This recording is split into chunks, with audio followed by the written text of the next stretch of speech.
হক কথার পাগল, কে বেজার কে খুশি দেখার টাইম আমাদের কাছে নয়। আমাকে ঠান্ডা মাথায় উত্তর দেন, সিরাজগঞ্জের চান্দাই কোনার ভাই, দেশটা কি পরাধীন না স্বাধীন? আমার দুই হাত দেখেন তো সবাই। এমনি এক যুবক তার বুক পেতে দিয়েছিল গুলির সামনে, নাম কি? সে বুক পেতে দিয়ে প্রমাণ করেছিল মুসলমান সব কাপুরুষের সন্তান নয়, বিড়ালের বাচ্চা নয়, সব সিংহের বাচ্চা মুসলমানের বাচ্চা। আর একটা কথা তিনি প্রমাণ করে দিয়ে গিয়েছেন, মুসলমান জীবন দিতে রাজি আছে, বাতিলের সামনে মাথা নত করতে রাজি নয়। এবার আমাকে বলেন তো, দেশটা স্বাধীন হতে আমরা খুশি না বেজার? এখানে আমার স্যাররা আছেন, এখানে আমার স্যার আছেন, ওনারা বিএনপি করেন। কোন দলের সঙ্গে আমার দুই পয়সা বিরোধ নেই। বিএনপিও আমার, জামাতও আমার, তাবলীগ আমার, হেফাজত আমার, চরমনাই আমার। তবে আমার প্রথম পরিচয় বিএনপি নয়, আমার প্রথম পরিচয় জামাত নয়, আমার প্রথম পরিচয় হেফাজত নয়, আমার প্রথম পরিচয় আলিয়া নয়, আমার প্রথম পরিচয় আমি মুসলমান ঘরের সন্তান। দ্বিমত না একমত? একমত। তবে আমি আমার জায়গা থেকে দুটি কথাকে উল্লেখ করতে চাই। আশা রাখছি আপনারা স্যাররা সহ সবাই আপনারা একমত পোষণ করবেন। কেউ যদি দ্বিমত হয়েও থাকেন, মনে মনে থাকেন, এখানে কথা বললেন না। আশা রাখছি আপনারা সবাই একমত হবেন, বিকজ এটা হাদিসের কথা, এটা কোরআনের কথা। এক নাম্বার, দেশে আগামীতে নির্বাচন হবে, এটা আমরা সবাই চাই কি চাই না? তবে আগের মতো ভোট ডাকাতি হলে আমরা মানতে পারবো না। আমাদের দুইটা দাবি। এক, আমরা দেশের প্রধানমন্ত্রী হিসেবে নারীকে লম্বা সময় দেখেছি, অনেক দেখেছি। আগামীতে প্রধানমন্ত্রী হিসেবে সোজা কথা, লাউড এন্ড ক্লিয়ার কথা, কোন নারীকে আমরা প্রধানমন্ত্রী হিসেবে আর দেখতে চাই না। নারী আমরা চাই না। আল্লাহর হাবিব বলেছেন, না এত ঠিক না, আগে বোঝেন। আল্লাহর হাবিব বলেছেন, সেই জাতি কখনো সফল হবে না যেই জাতির মাথার উপরে নারী নেতৃত্ব চলবে। আমার কথা না হাদিসের কথা? এক নাম্বার, কোন নারী দেখতে চাই না। দুই নাম্বার কি চাই? পুরুষ চাই, একদম তা না। পুরুষ চাওয়ার ক্ষেত্রে একটা শর্ত আছে। আমরা এমন একজন পুরুষকে ক্ষমতার চেয়ারে দেখতে চাই, যিনি একই সময়ে প্রধানমন্ত্রীও হবেন এবং তার যোগ্যতা এতটা হাইলি কোয়ালিফাইড হবে, তিনি প্রধানমন্ত্রী হওয়ার পাশাপাশি জাতীয় মসজিদ বাইতুল মুকাররমে দাঁড়িয়ে জুমার খুতবা দেওয়ার যোগ্যতা রাখবেন। আচ্ছা, এবার বুঝে থাকলে বলেন আমাকে, দেশের প্রধানমন্ত্রী যদি হয় জাতীয় মসজিদ বাইতুল মুকাররমের খতিব, সেই দেশে কি আর চোর থাকবে? না, এটা তো আস্তে হয়ে গেল। চোর থাকবে, ডাকাত থাকবে, সুদ থাকবে, ঘুষ থাকবে।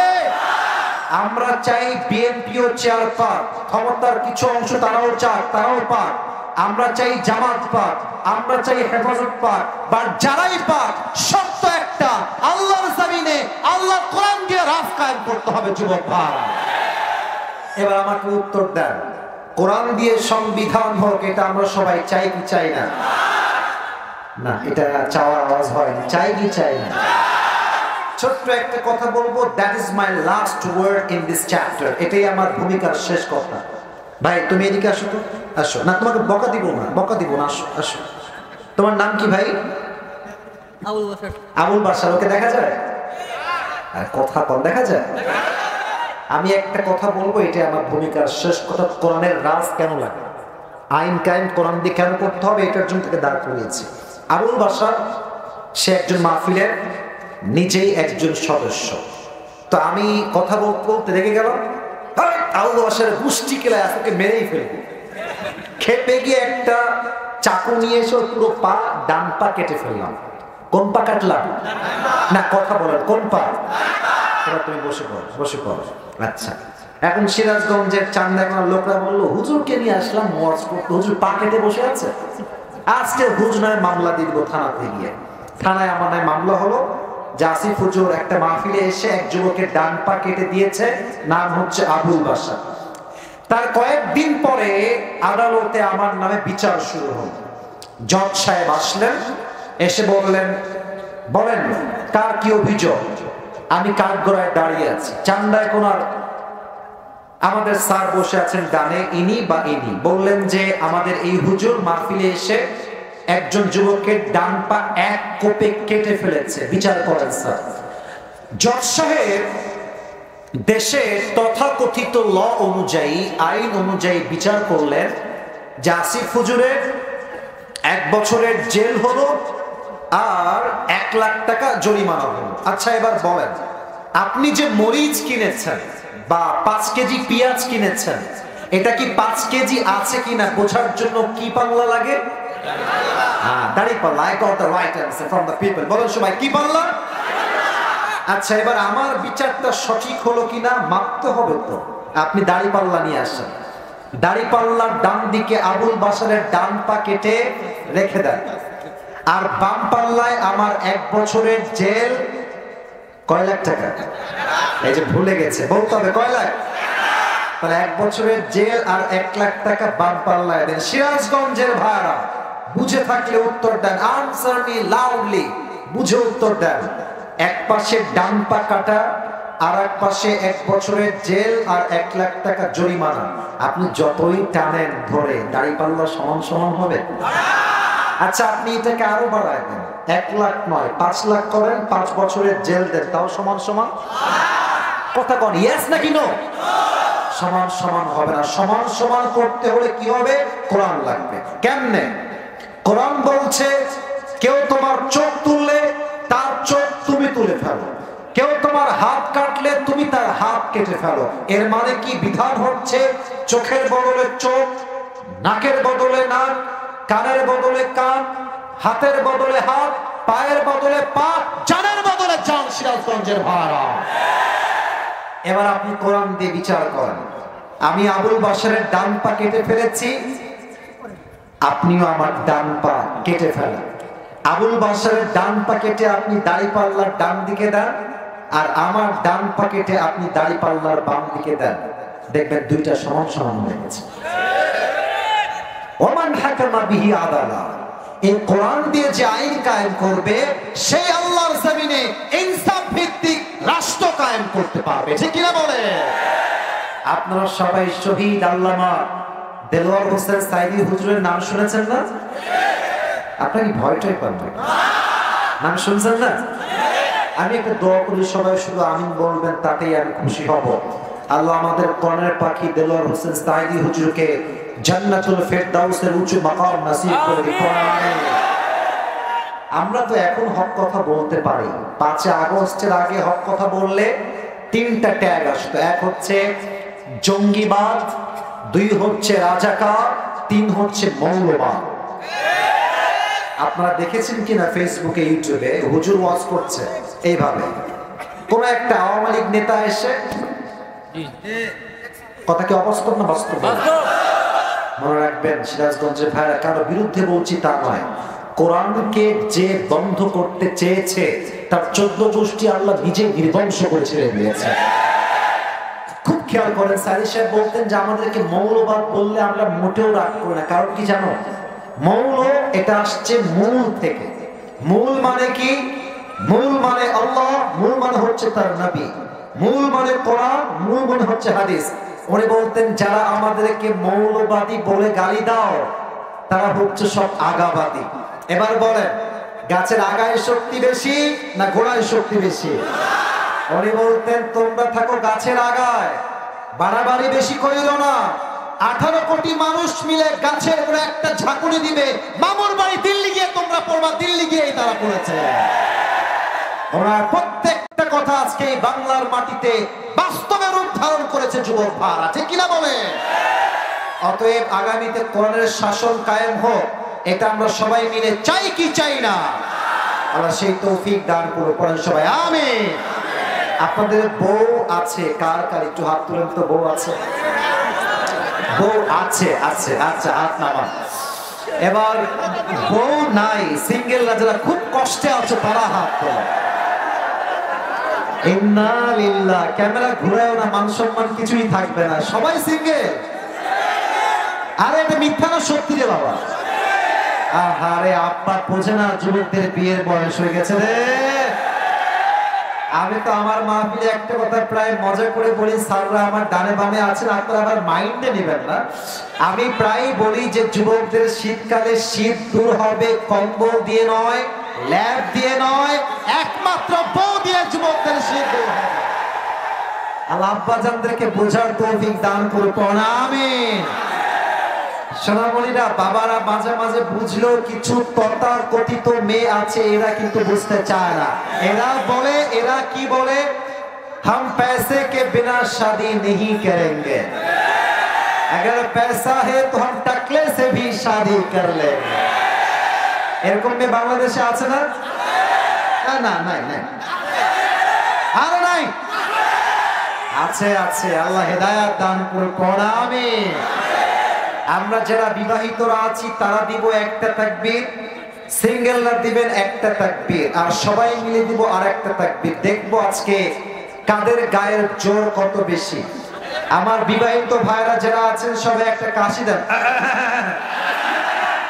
ওরে বাবা রে বাবা, আজকে ম্যারিডদের শক্তি ভালো আছে। যুবক ভাই, তোমরা কি হেরে যাবো নাকি?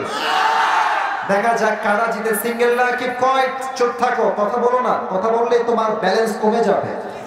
আমার বিবাহিত ভাইরা আরেকবার কাশি দেন। জাস্ট বিবাহিতরা তাকবীর দিবেন, সিঙ্গেলরা চুপচাপ। বিবাহিত ভাইরা নারে তাকবীর। ওরে বাবা রে বাবা, মুরব্বীরাও দাঁড়া গেছে তাকবীর দেওয়ার জন্য। আজকে আজকে হারাই ছাড়বে তোমাদেরকে। আচ্ছা, এবার সিঙ্গেলরা কাশি দাও। এত সহজ না হারানো, যদিও আমি জানি। তো নাম্বার আমি দিব না, নাম্বার আমার স্যাররা দিবে। দেখা যাক কারা জিতে। সিঙ্গেল ভাইরা সবাই রেডি হয়ে যান। সিঙ্গেল ভাইরা নারে তাকবীর। বিবাহিত ভাইরা আই এম সো সরি, হলো না, হতে গিয়েও হলো না। যাই হোক, সিঙ্গেলরা আজকে 30 নাম্বার বেশি পেয়ে পাস করেছে, ঠিক কিনা বলেন? এবার সবাই মিলে এমন একটা তাকবীর দিবেন, তাকবীরের ঠেলায় আমি আসিফ হুজুর সহ আমার স্যাররা স্টেজ ভেঙে নিচে পড়ে যাব। সবাই একটা কাশি দেন। আর কোনো হাসি নয়, সবার থেকে আমি সিরিয়াস মুড আশা রাখছি। সবাই তাকবীর দিবেন সিংহের মতো স্লোগান দিয়ে। নারে তাকবীর। আল কোরআনের আলো। বাপ কি সাউন্ড রে ভাই! সিরাজগঞ্জের ছেলে পেলে আসলে বিড়ালের বাচ্চা নয়, সব সিংহের বাচ্চাগুলো আমার সামনে বসে। নারে তাকবীর। আল কোরআনের আলো, আল হাদিসের আলো। কোরআন হাদিস যেখানে, আলেম ওলামা যেখানে, সিরাজগঞ্জবাসী যেখানে। সিরাজগঞ্জে আপনারা টপ লেভেল, মাশাআল্লাহ। আল্লাহ আল্লাহ কবুল করুন। পড়েন সবাই আমিন। অল্প সময়ে কিছু কথা বলতে চাই, তবে ছোট্ট একটা কথা বলে নেই। আপনাদের সবার জন্য ছোট্ট একটা গিফট নিয়ে আসছি, নিবেন? আমি ওটা ঠিক আছে, ওটা ভুলে গেছি, আজকে মিস হবে না। আমি আমার আতর নিয়ে আসছি ইউজ করা, আজকে দিব একজনকে, নিবেন তো ইনশাআল্লাহ? अच्छा जय हो, हर किसी को मिलने वाला नहीं है, ये नसीब की बात है मेरे दोस्त, যার কপাল ভালো সে হয়তো পেতে পারে। আচ্ছা এই আতরটা আমি আমার সামনেই রাখলাম। আমি 7টা পয়েন্টে কথা বলবো কোরআন থেকে। কয়টা পয়েন্ট? আচ্ছা তুমি যদি চাও, তোমরা যদি চাও এটা তোমাদের মোবাইল ফোনে লিখতে পারো, আচ্ছা, অথবা তুমি চাইলে কাগজে কলমেও লিখতে পারো। শেষে গিয়ে যে বলতে পারবে তাকে এই আতরটা আমি আজকে হাদিয়া দিব। নেবেন তো ইনশাআল্লাহ? না ইনশাআল্লাহ বাম থেকে আওয়াজ নাই, ডান থেকে পাইছি। সবাই বলেন ইনশাআল্লাহ। বলেন আমাদের সকলের রব কে? আপনাদের যে সাউন্ড ভাই, কলিজার থেকে বলছি, ওয়াজ করে শান্তি আলাদা। আল্লাহ সবাইকে কবুল করুক, বলেন সবাই আমিন। এবার আমাদের সকলের রব কে? আমরা কি আমাদের রবের সবচেয়ে কাছের বান্দা হতে চাই? আমরা কি আমাদের রবের সবচেয়ে প্রিয় বান্দা হতে চাই? আচ্ছা বলেন তো, আল্লাহ যদি আমাদের বন্ধু হয়ে যায়, আমাদের কি চাওয়ার মতো পাওয়ার মতো দুনিয়াতে আর কিছু থাকে? মনে করেন যে আমার একটা BMW কেনার খুবই শখ, আমার একটা R15 কেনার খুবই শখ, আমার একটা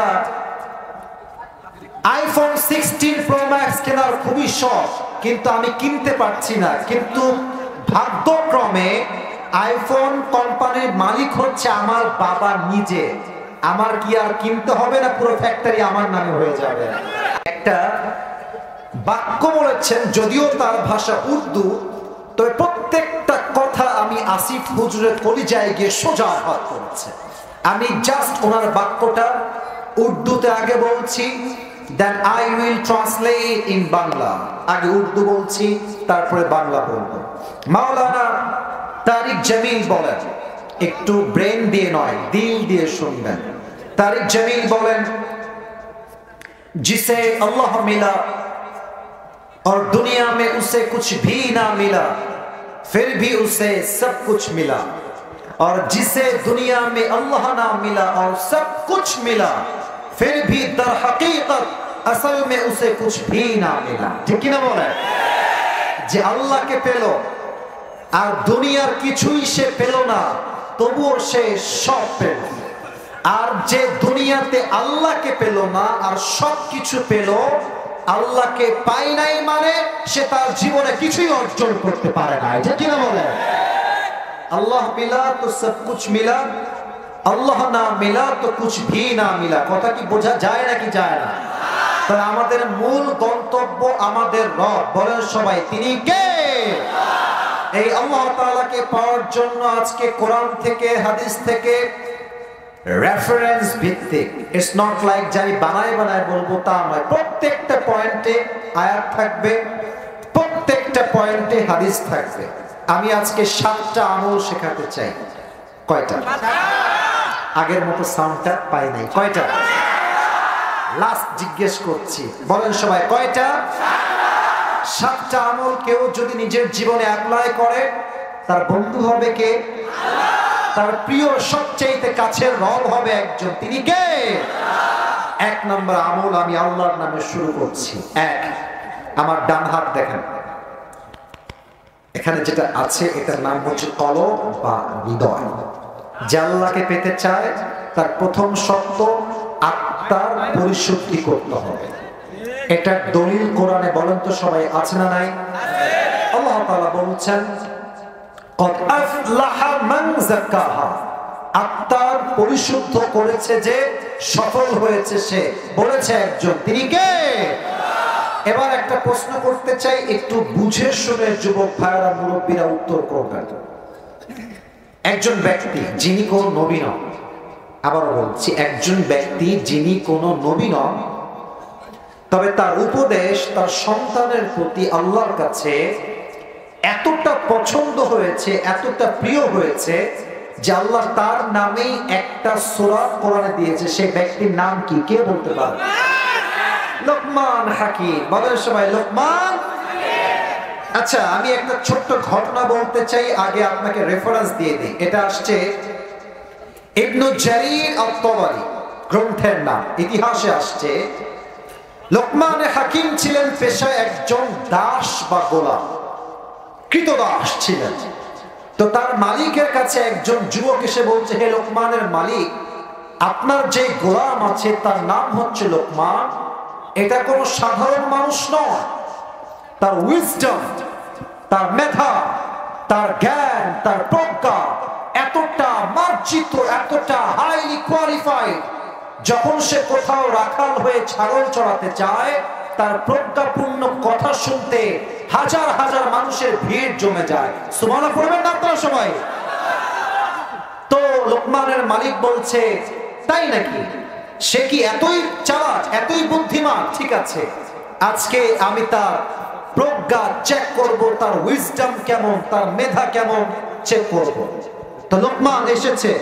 এই প্রিয় ভাইরা, যা করবেন আস্তে, স্লোলি, ডান বাম করা যাবে না। হ্যাঁ, ওই একজন কয়ে যায়, হুজুর সাহেব, হুজুর সাহেব, ওই যে বামে বসেন, বসেন, ওখানে বসেন। বসেন। কেউ যদি মাহফিলের মাঝ থেকে উঠে যায়, লুঙ্গি টেনে ধরে বসায় দিবেন, তবে লুঙ্গি যেন খুলে না যায়। এই মাহফিলে আসা যাবে, বসা যাবে, ঘুমানো যাবে, উঠে যাওয়া যাবে না যুবক ভাইরা, ঠিক কিনা বলো? তো এবার লোকমান তার মালিকের কাছে এসেছে। তো মালিক বলছে, লোকমান তার এদিকে আসো, তোমার সাথে একটা কথা আছে। লোকমান হাকিম বলছে, মালিক কি বলবেন আমাকে বলেন। মালিক ডাক দিয়ে বলছে, লোকমান তোমাকে একটা কাজ দিব, কাজটা তোমার করতে হবে। কি কাজ করতে হবে? মালিক ডাক দিয়ে বলছে, এখান থেকে তুমি চলে যাও, ইদহাব, যাও, ওয়াদবাশাতান, একটা ছাগল জবাই করো। ছাগল জবাই করে ছাগলের ভেতরে সবচেয়ে,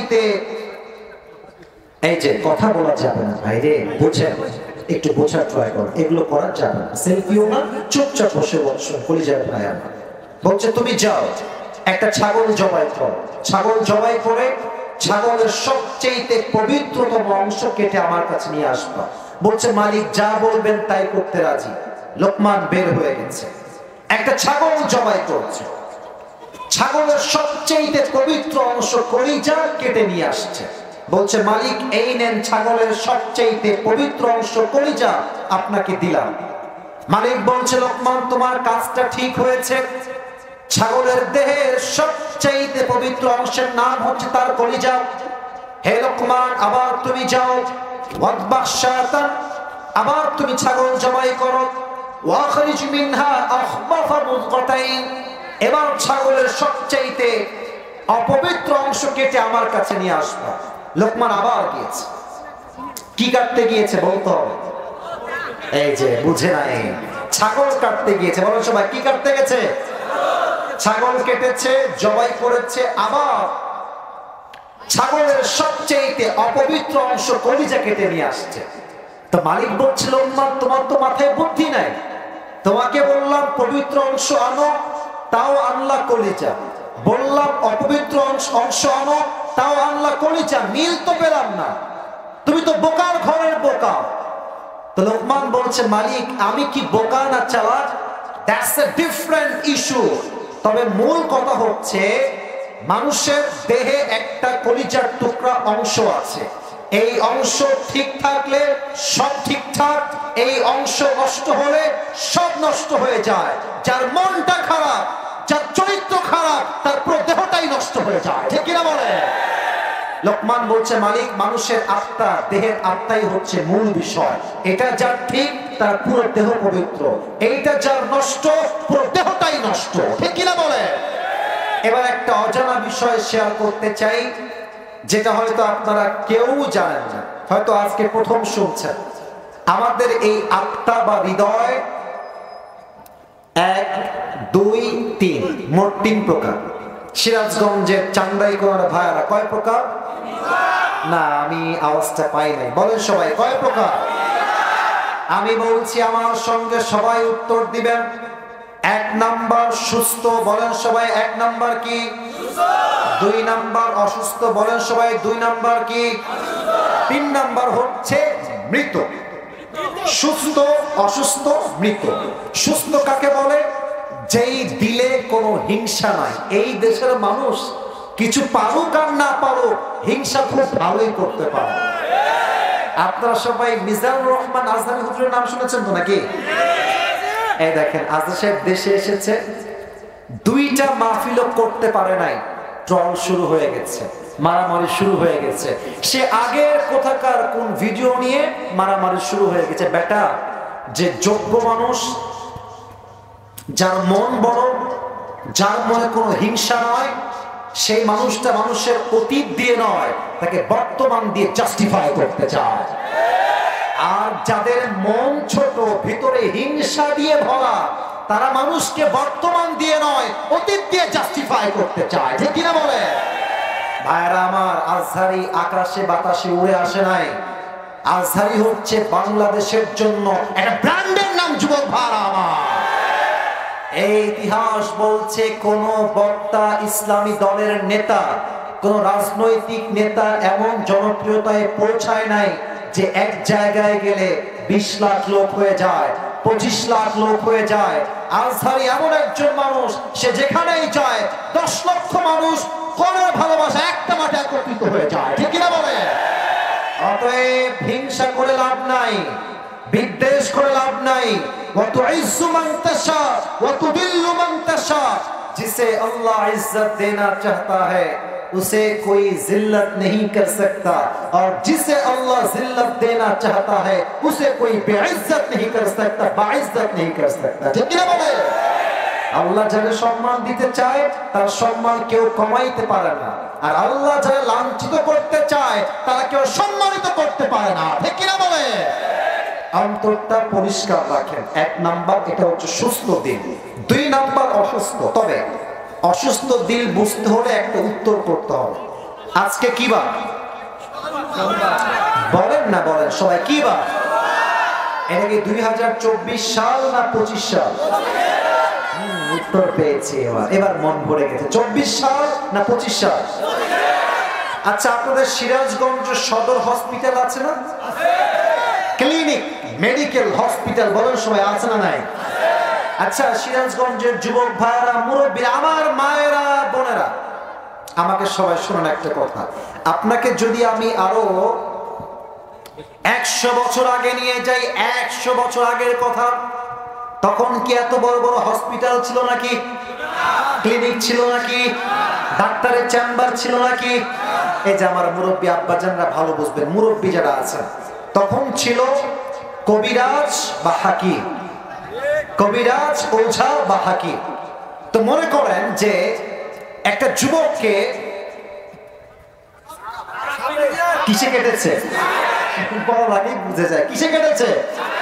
এখন সেই যুবকটা তো মেডিকেল নাই, 1925 সালের কথা, 100 বছর আগের কথা। তো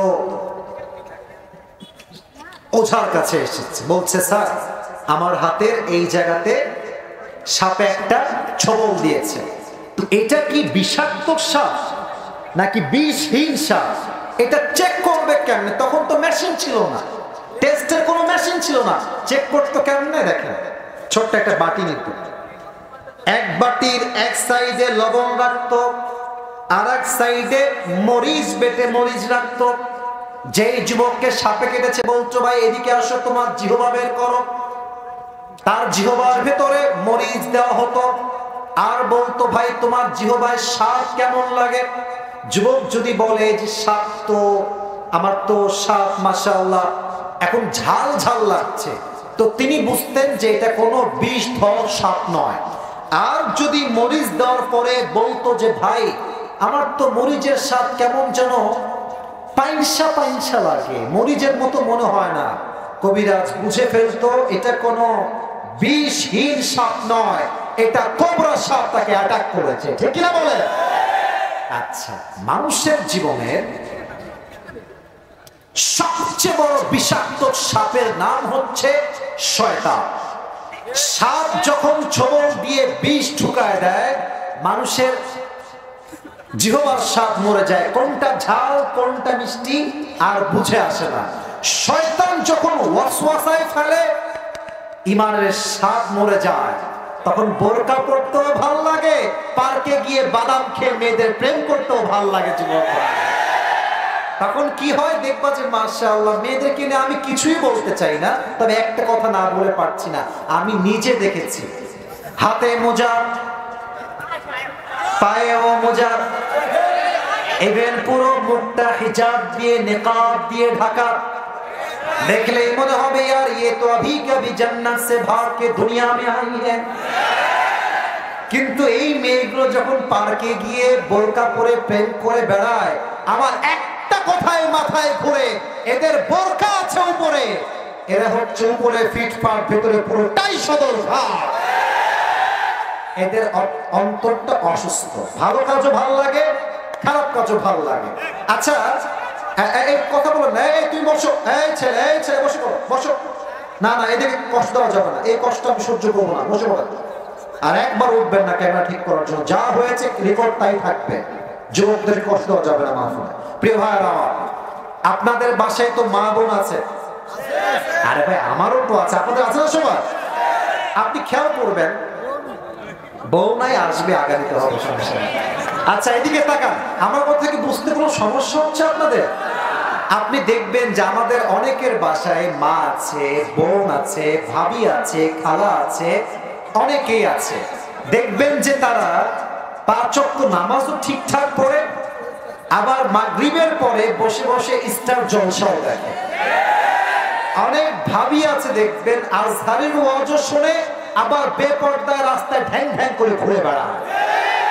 অনেক প্রবাসীর বউ আছে আজহারের ওয়াজ শুনে, শেখ আহমদুল্লাহ হুজুরের ওয়াজ শুনে, ওয়াজও শুনে, আবার স্বামীকে বাদ দিয়ে অন্য ঘাটে পানিও খেয়ে বেড়ায়। যুবক ভাই বলবেন হুজুর তারা তো মুসলমান, তারা তো ওয়াজও শুনে, নামাজও পড়ে, তবে এগুলো করে কেন? আমি বলবো এদের অন্তরটা অসুস্থ হয়ে গেছে। ভালো কাজও করতে ভাল লাগে, খারাপ কাজও করতে ভাল লাগে। এটা সুস্থ আত্মা নয়, এটার নাম অসুস্থ আত্মা। ঠিক কিনা বলেন? 3 নাম্বার বলেন সবাই, কয় নাম্বার? তবে এটা বড় মারাত্মক সিরাজগঞ্জের ভাইরা। এটা শুনলে আপনি আমার ওয়াজের মূল বিষয় বুঝে যাবেন। প্রথম সাবজেক্টে, তৃতীয় হচ্ছে মৃত হৃদয়। মৃত হৃদয় কত খারাপ আল্লাহ তাআলা নিজেই বলছেন, উলাইকা কাল আনআম বাল হুম আদল। যাদের অন্তর মরে গিয়েছে এরা সব কুকুরের মতো, বরং কুকুরের চাইতে বেশি খারাপ। নাউজুবিল্লাহ বলবেন না আপনারা সবাই? এবার বলেন তো সবাই, পৃথিবীতে সবচেয়ে সৃষ্টির সেরা জীব কারা? এদিকে আওয়াজ ভালো, এদিকে আওয়াজ নাই। সৃষ্টির সেরা জীব কারা? এদেরকে আল্লাহ বলছেন কুকুরের চাইতে বেশি খারাপ। এই ব্যাখ্যাটা আমি প্রথমে সত্য বলছি বুঝি নাই যে এই আয়াতের ব্যাখ্যা কি, তাফসীর কি। তো আমার ঢাকায় একটা কাজ ছিল, ঢাকায় যাচ্ছিলাম, তো ভাবলাম যে বসে বসে আর কি করব, একটু ইউটিউবে ওয়াজ শুনব। তা আমি সার্চ করলাম সাইদি হুজুরের তাফসীর ইউটিউবে। একটা ওয়াজ আসলো, আপনারাও শুনতে পারেন, লিখবেন ময়মনসিংহে সাইদি সাহেবের মাহফিল। অসাধারণ একটা ওয়াজ বিষয়টা। তো আমি বের করলাম, উনি এই আয়াতের ব্যাখ্যা দিলেন, আমার কানে ব্যাখ্যাটা ভেসে আসলো। উনি বললেন যে আচ্ছা এখন বাজে, মনে করেন যে রাত কয়টা বাজে একটু দেখে নিই, রাত বাজে 11:30। আচ্ছা 12টার সময় যখন মাহফিল শেষ হবে, 1টা বাজে, 12:30 বাজে, রাস্তায় কিছু কুকুর থাকে না? বলেন সবাই, কুকুর থাকে না? একা গেলে বুঝবেন যে বাস কারে কয়। আমার নিজের জীবনে এটা হয়েছে। একবার মাহফিল করে রাত 1টার সময় বাসায় আসছি, 1টা বা 2টা বাজে। তো আমার বাসা ছিল তখন রাজশাহীর ভদ্রা, নাম শুনছেন কেউ কেউ? রাজশাহীর ভদ্রায় আমার বাসা। তো দেখেন আমি নেমে গেছি, আমার ড্রাইভার, আমার সহকারী যারা সবাই চলে গেছে গাড়ি নিয়ে, আমি বাড়ির সামনে দাঁড়িয়ে আছি। দারোয়ান তো ঘুমাইছে, মরার ঘুম, বাইরে খুলে না। আর এদিকে কুকুর মাশাআল্লাহ পায়ের পেছনে লেগে আছে, করছে। আমি তো ইন্নালিল্লাহ পড়তে পড়তে জীবন আমার বেহুশ হয়ে যাচ্ছে। তো একা একা বুঝবেন যে কুকুরের জ্বালা কারে কয়। তো দেখেন আমি হচ্ছি আসিফ, আমার একটা পোষা কুকুর আছে, তার নাম হচ্ছে টমি। বলেন সবাই, নাম কি? টমি। তো আমি তাকে পাউরুটি দেই, কলা দেই। তো রাত বাজে, এই দুজন কই যায় রে? এই এই এই মোটুনি, বসো। আমার প্রিয় মোটা ভাই, আমার ভালোবাসা, তোমাকে আমি টিটকারি মানে বলি নাই। আমিও মোটা হবো নেক্সট, সমস্যা নাই, বসে পড়ো। যেও না, একদিনের বিষয় তো, একদিন স্যাক্রিফাইস করো। বউ তো নাই মনে হয় বাসায়, তুই যাও। বউ থাকলে গেলে মানায় যুবক ভাই, ঠিক কিনা বলো? যাদের বউ নাই মাহফিল ছাড়া গতি তাদের নাই যুবক ভাইরা, ঠিক কিনা বলো? বাম মাঝখান দিকে যাবেন না, কিছু দিবেন নাকি কি? আচ্ছা কোনো এলান আছে? আন্তরিকভাবে দুঃখিত, আমি একটা ঘোষণার জন্য আসছি। রেজভির আম্মা, আপনি যেখানে থাকেন আপনি বাসায় যান। ইমন ভাই রেজভির মা, আপনি যেখানে থাকেন, ইমন ভাই আপনাকে ডাকছে, আপনি বাসায় যাবেন। আচ্ছা ঠিক আছে, আর্জেন্ট। যিনি আছেন রেজভির আম্মা যান, মেহেরবানি করে যাবেন। জরুরি না হলে মাইক নিয়ে হবে বলা হতো না। আল্লাহ যাওয়ার তৌফিক দান করুন, আমিন। তো দেখবেন যে রাত বাজে 1টা। আমার ডান হাত দেখেন, এটা হচ্ছে লাইটের নিচে। আমার চেহারা দেখা যায় না? আরে বলেন দেখা যায় না? আমি আছি ওই পেছনে অন্ধকার। আমি কিন্তু প্র্যাকটিক্যাল লাইফ থেকে বলছি, না বুঝলে কিন্তু আপনি ঘর রান্না কিছুই বুঝবেন না। তা আমি আছি ওই অন্ধকারে, আমি দূর থেকে আসছি অন্ধকারে, আমার চেহারা দেখা যায় না। দেখবেন কুকুর যখন দেখে বাড়ির সামনে দূর থেকে অচেনা লোক আসছে, ঘেউ ঘেউ ঘেউ ঘেউ শুরু করে দেয়।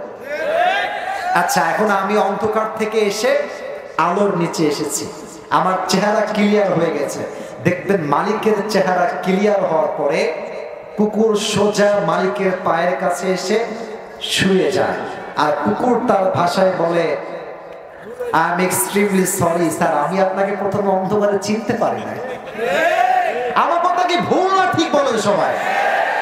কুকুরকে আপনি কি দিয়েছেন? এই তো বাড়ির সামনে থাকে একটা পাউরুটি, কলা, পানি, এই তো একটা পাউরুটি দিয়েছেন। কুকুর তার মালিককে চিনতে ভুল করে নাই। আল্লাহ বলছে কুকুর তো একটা পাউরুটি পেয়ে মালিককে চিনতে ভুল করলো না, আর আমি আল্লাহ তোদেরকে কান দিলাম, নাক দিলাম, বউ দিলাম, বাচ্চা দিলাম, জীবন দিলাম, সম্মান দিলাম, টাকা দিলাম, তুই সব চিনলি, আল্লাহকে চিনলি না, তুই কুকুরের চেয়ে নিকৃষ্ট হয়ে গেলি। উলাইকা কাল আনআম বাল হুম আযাল। তবে একটা কথা তাফসীরের বাহিরে মনে পড়ে গেল, যদি অনুমতি দেন তাহলে বলবো, না হয় পাশ কাটিয়ে বের হয়ে যাবে। না, বলা যাবে না মনে হয়, যাবে না মনে হয়, যাবে তো। এটা সিরাজগঞ্জের মাটি, ভালোবাসার মাটি। এটা একটু আমার আলোচনার সঙ্গে রিলেটেড, তবে একটা ছোট্ট ঘটনা, এটা কোরআন হাদিসে কোথাও নাই, বোঝাবার স্বার্থে বলছি, আমি আগে এটা ক্লিয়ার করে রাখলাম। আসলে যে যুবকরা এখানে এসেছে, একদিন আমরা সবাই ভালো হব, তবে একটা সময় না। ছোট্ট একটা গল্প বলছি। একটা ব্যাঙ আর সাপ খুব বন্ধুত্ব, গলায় গলায় পেরে। তো ব্যাঙ সাপকে বলছে, বন্ধু তুমি বন্ধু দেখতে অনেক সুন্দর, তোমার গায়ের যে কালার জাস্ট ওয়াও, তোমার যে ফসফস করার সাউন্ড জাস্ট ওয়াও, তোমার গায়ের রঙও সুন্দর, ফসফসও সুন্দর, বন্ধু তুমি আসলেই মারাত্মক দেখতে। তো সাপ তো লজ্জায় লাল হয়ে গেছে, এত প্রশংসা করছে আমার নামে। তো ব্যাঙ বলছে, বন্ধু সবই ঠিকঠাক, তবে বন্ধু আমার এক জায়গায় আপত্তি আছে। তুমি বন্ধু যখন হেঁটে বেড়াও, তুমি সোজা হয়ে না হেঁটে কেমন তিরিং বিরিং করে হাঁটো, এটা আমার পছন্দ হয় না। তো বন্ধু এই তিরিং বিরিং করে না হেঁটে সোজা কি হাঁটা যায় না? সাপ বলছে, বেয়াদব, তোর এত বড় সাহস, তুই সাপের ভুল ধরিস, বেয়াদব কোথাকার, এমনে ফস করে উঠেছে। এখন ব্যাঙ বলছে, ওরে বন্ধু তুমি তো লোক সুবিধার না, এত প্রশংসা করলাম একটাও গায়ে লাগলো না, একটা বদনাম করলাম গা জ্বলে উঠলো বন্ধু। এক লাফ দিয়ে ব্যাঙ পড়ছে পুকুরের ভেতরে। এখন পাশে ছিল এক রাখাল, বলছে ফস করলো কিসের, দৌড় দিয়ে আসছে, দেখছে মাশাআল্লাহ সাপ মামা এমনে ছবল তুলে আছে, আর রাখালের হাতে ছিল বিশাল লম্বা একটা বরকতুল্লাহর লাঠি, বিশাল লম্বা লাঠি। সাপকে মাশাআল্লাহ বিসমিল্লাহ বলে ওখানে মার 5 মিনিটে মেরে সোজা করে ফেলেছে। এখন ব্যাঙ বলছে, কিরে বন্ধুর আমার ফসফস নাই, বন্ধু গেল কোথায়? সাপকে দেখার জন্য ব্যাঙ ভেতর থেকে লাফ দিয়ে আসছে যে আমার বন্ধু গেল কোথায়। এসে দেখছে বন্ধু আর আগের মতো তিরিং বিরিং নাই, বন্ধু সোজা হয়ে গেছে। তো কিরে আমার বন্ধু সোজা হইলো কেমনে? ব্যাঙ দৌড় দিয়ে আসছে, তো দেখছে যে বন্ধু আর জিন্দা নাই, বন্ধুর ফেনা মেনা বের হয়ে বন্ধু একদম সোজা হয়ে গেছে। তো এবার ব্যাঙ বলছে, ওরে বন্ধুরে, সোজা তো আপনি হইলেন, তবে ফেনা থাকতে আর সোজা হইতে পারলেন না, ফেনা বের হয়ে আপনি সোজা হইলেন, ঠিক কিনা বলে? তো যুবক, তোমরা একদিন সোজা হবা, তবে যৌবনের জ্বালা বড় জ্বালা, এই জ্বালা চাইলেও মানুষকে ভালো হতে দেয় না, ঠিক কিনা বলে? আপনারা তো মনে হয় একজন হুজুরের নাম সবাই শুনেছেন, নাম হচ্ছে বজলুর রশিদ হুজুর। হ্যাঁ, শুনছেন না আপনারা? উনি কিন্তু আমার মতো যুবক না, মুরব্বী। উনি একটা কথা সেদিন সিরাজগঞ্জের কথা বলছিলেন, আমি মাঝে মাঝে গাড়িতে বসে বসে শুনি, তো এটা এই বিষয়ের সঙ্গে জড়িত। উনি বললেন যে এক ছেলে ওর বাপকে মেরে ফেলছে, একেবারে রেগে মেরে ফেলেছে। এখন ভাবছি বুড়া মানুষ মেরে ফেললাম, এখন তো আমাকে দায়ভার নেওয়া লাগবে, কি করলে বাঁচা যায়? বাড়ি থেকে এসে মুরব্বীদেরকে বলছে, মুরব্বীরা কিভাবে বাঁচবো, এই হত্যার দায় থেকে বাঁচতে চাই। তো এলাকার মুরব্বীরা বলছে, বাবা আমাদের দ্বারা হবে না। ওই এলাকায় এক মুরব্বী আছে, আগে খুব বদমাইশ ছিল, এখন হজ টজ করে ভালো হয়ে গেছে, সে তো কোনো পরামর্শ দিলে দিতেও পারে। এবার সেই যুবক ওই মুরব্বীর কাছে গিয়ে বলছে, আব্বা যান, আমি আমার বাপকে ভুল করে মেরে ফেলেছি, এবার এই দায়ভার থেকে কেমন করে বাঁচবো, আমাকে বুদ্ধি দেন মুরব্বী আপনি। মুরব্বী বলছে, তুই কি আমাকে অপমান করতে এসেছিস? আমি তো ভালো হয়ে গেছি, আমি এসব ধান নাই, এই ব্যবসা বন্ধ। আমি যদি আগের মতো শয়তান থাকতাম তাহলে বলতাম যে বাবা যেহেতু মেরেই ফেলেছিস, এখন তুই দড়ি দিয়ে টাঙায় তো, মানুষ বলবে ফাঁসি দিয়ে মরে গেছে, কিন্তু আমি যেহেতু ভালো হয়ে গেছি, এই বুদ্ধি তোকে আমি দিব না। সিরাজগঞ্জের ভাইরা কন, বুদ্ধি কি দিয়েছে নাকি দেয় না? এই জন্য আসল কথা একটা, যার যৌবন বয়সে আত্মার পরিশুদ্ধি হবে না, সে যতই হজ করুক বুড়া বয়সে এত সহজে পাকা রক সোজা হবে না যুবক। তাহলে এক নাম্বারটা শেষ করে দেই। এক নাম্বার হচ্ছে আত্মার পরিশুদ্ধি করতে হবে 1 সপ্তাহের জন্য। তিনি কে? প্রিয় ভাইরা, সময় যে 12টা প্রায় বেজে গেল, হজ কি আর করা যাবে না? আমি সবার 2 হাত তুলতে বলছি, সবাইকে 2 হাত তুলতে বলছি, সবাই 2 হাত। আর আবেগ দিয়ে না সোনামণি, বিবেক দিয়ে কাজ করতে হবে। সবাই একটা কাশি দেন, আমাকে বলেন, উপরে হাত রাখেন, উপরে হাত রাখেন, বলেন সবাই হুজুর। না, এটা সিরাজগঞ্জের হুজুর হয়নি, বলেন সবাই হুজুর। আমরা সিরাজগঞ্জের সন্তান, আপনাকে ওয়াদা দিলাম 6টা পয়েন্ট না শুনে, বলেছিলাম মোট কয়টা? 1টা হয়ে গেছে, বাকি আছে কয়টা? 6টা। বলেন সবাই, 6টা পয়েন্ট না শুনে, দোয়া না করে আমরা কেউ বাসায় ফিরে যাব না। বলেন সবাই ইনশাআল্লাহ। এবার যদি কোনো মামুর বেটা উঠে যায়, আল্লাহর হাবিব বলেছেন, লা ঈমান আলাহ লিমান লা আমান আলাহ, যার কথা ঠিক নাই তার ঈমানের ঠিক নাই, ঠিক কিনা বলে? 6টা পয়েন্ট খুবই শর্টকাটে বলছি। 2 নাম্বার, যে আল্লাহকে পেতে চায় তার হৃদয়ে নবীর জন্য ভালোবাসার দরকার। বলেন তো সবাই, আছে না নাই? আমার চেহারার দিকে সবাই তাকান তো, আমার সিরাজগঞ্জের ভাইরা। এইটা আমার মুখে লম্বা লম্বা কি দাড়ি রেখে আমাকে আনস্মার্ট লাগতেছে? খ্যাত লাগতেছে? মুরব্বী কম, যুবক বেশি। একটা কথা বলি, অনেক মেয়ে দেখবা দাড়ি দেখলে পছন্দ করতে আছে না নাই? এক বাবা এসে বলছে মেয়েকে যে, বা তোমার জন্য ভালো ছেলে নিয়ে আসছি, দাড়ি আছে, দিনদার, 5 ওয়াক্ত নামাজ কালাম ঠিকঠাক পড়ে। মেয়ে বলছে আমার দাড়িও না, আমার গাঞ্জাখোর লাগবে, গাঞ্জাখোর আমার পছন্দ। কি এরকম মেয়ে বাংলাদেশে আছে না যুবক ভাইরা? বলো বলো। দেখবা শীতকাল তো এখন, আপনারা আমার পাশে আছেন, আপনারা এগুলো প্রত্যক্ষদর্শী। কিছু ছেলে দেখবেন শীতকাল, আমরা কোন কোন শীতে কাঁপতেছি, ওকে দেখবেন, এদিকে তাকান, আমার বুকের দিকে তাকান, এই যে শার্টের বোতাম খোলা, দেখবেন গলায় মালা পরে, চেইন, হাতে দেখবেন কয়েকটা ব্রেসলাইট পরে, এখনো শেষ হয় না। দেখবেন চুল এদিকে নাই এদিকে নাই, মাঝখানে সজারুর মতো খাড়া খাড়া চুল। এদেরকে সেই মেয়েরাই পছন্দ করে যারা আইফোন 16 প্রো ম্যাক্স পাওয়ার জন্য কক্সবাজার চলে যায়। আমার কথা একটা, যেই মেয়ে আমাকে নবীর সুন্নাহের দাড়ির জন্য বিয়ে করবে, সেই মেয়ে আমার বউ হওয়ার যোগ্যতা রাখে। আর যেই মেয়ে আমাকে দাড়ির জন্য বিয়ে করতে চায় না, সোজা কথা, সে আমার বউ হওয়ার যোগ্যতাই রাখে না যুবক ভাই। এবার বলেন তো, আমার নবীর মুখে লম্বা লম্বা দাড়ি ছিল কি ছিল না? আমার নবীর মতো সুন্দর এই তল্লাটে দ্বিতীয় আর কেউ কি হতে পারে? চাঁদের চেয়ে সুন্দর তুমি নবী আমার কামলিহি ওয়ালা, দো জাহান নবী সাল্লাল্লাহু আলা, দো জাহানের বাদশা তুমি প্যারা নবী সাল্লাল্লাহু আলা, চাঁদের চেয়ে সুন্দর তুমি নবী আমার কামলিহি ওয়ালা। সুবহানাল্লাহ বলো সবাই।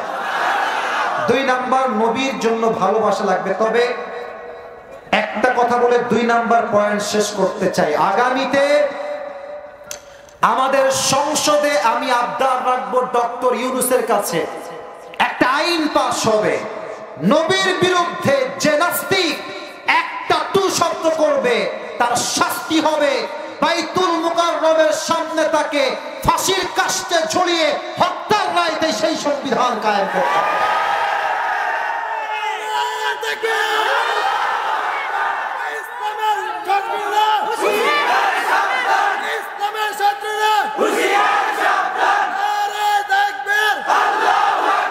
আল্লাহ এই সংবিধান কায়েম করার তৌফিক দান করুন। পড়েন সবাই আমিন।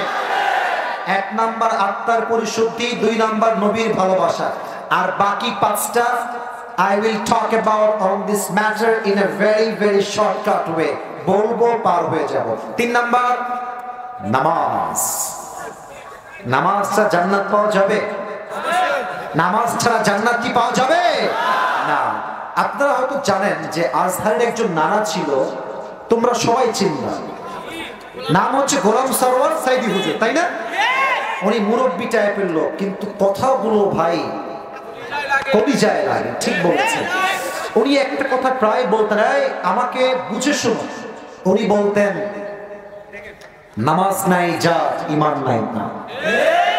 নামাজ নাই যার মুসলমান হিসেবে পরিচয় দেওয়ার কোন অধিকার তার নাই। যুবক ভাইরা ঠিক কিনা বলো? আমি একটা হাদিস কালকে বলছিলাম, বলেন তো ইসলামের দ্বিতীয় খলিফার নাম কি? ওমর ফারুক। আপনারা বলেন না কেন? একজন যুবক বললো যে ইসলামের দ্বিতীয় খলিফার নাম কি? ওমর ফারুক রাদিয়াল্লাহু তাআলা আনহু।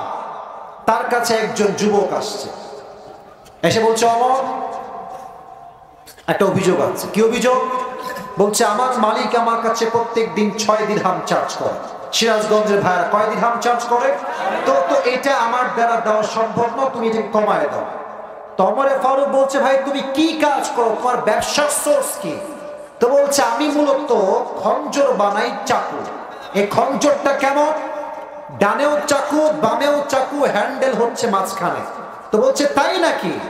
তোমার ব্যবসা তো 1 টাকার নয়, কয়েক লাখ টাকার ব্যবসা। তোমার দিরহাম 6 দিরহাম নয়, তোমার তো 10 দিরহাম চার্জ হওয়ার কথা। এই কথা শুনে কাফের রেগে প্রচন্ড ক্ষেপে গিয়েছে, আর বলছে, ওমর আচ্ছা, সবাই যেহেতু মুসলমান তাই তুমি সবার বেলায় নরম, আর আমি যেহেতু কাফের তাই তুমি আমার বেলায় গরম, তাই না? তোমার বিচার আমি একাই করব। হুমকি দিয়ে বের হয়ে গেছে। সবাই আমার পেটের ডান দিকে দেখেন, সবাই দাঁড়ায় থাকা ভাইয়েরা, বসে থাকা ভাইয়েরা, এইদিকে যা দেখা যায় পেটের ডান দিকে, প্রত্যেকটা আরব সর্দারের পেটের এই ডান দিকে একটা খাপ থাকতো, যেখানে তারা ছুরি রাখতো শত্রুপক্ষকে অ্যাটাক করতে অথবা শত্রুপক্ষের অ্যাটাককে ডিফেন্স করতে। 2টা বললাম। তো তার নাম হচ্ছে আবু লু'লু আল মাজুসি।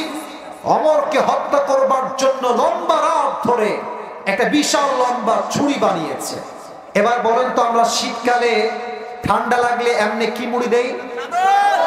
দেখাই দিলাম, তাও কইলেন না নাম কি? আমি হাদিসটা প্র্যাকটিক্যালি বোঝাই, আমার দিকে সবাই তাকান। ছুরিটা রেখেছে পেটের ডান দিকে, আর চাদরটাকে এমনি নিয়ে এমনি দিয়ে ডান পাশ থেকে পুরোটা এমনি মুখ ঢেকে ফেলেছে। ফজরের আজান হয়েছে, ছদ্মবেশে মুনাফিকের রূপে নামাজ পড়তে আসছে ওমরের পেছনে।